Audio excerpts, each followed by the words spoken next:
দুর্ভিক্ষের হাহাকার শুনে সে ছুটে আসে, তার প্রাসাদ ছেড়ে প্রজাদের পাশে।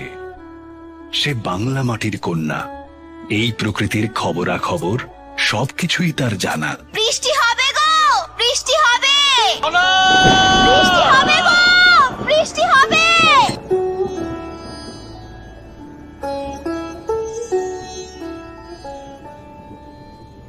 আমি গণনা করে দেখেছি সোমবার প্রাতঃকালই যাত্রার উপযুক্ত সময়, তাই আমি সোমবারই যাত্রা করব।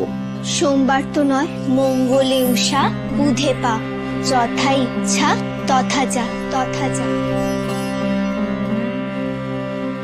পরবর্তী গল্পটা আপনাদের সকলেরই জানা। বরাহর আদেশে তার পুত্র মিহির খনার জিহবা কেটে দেন।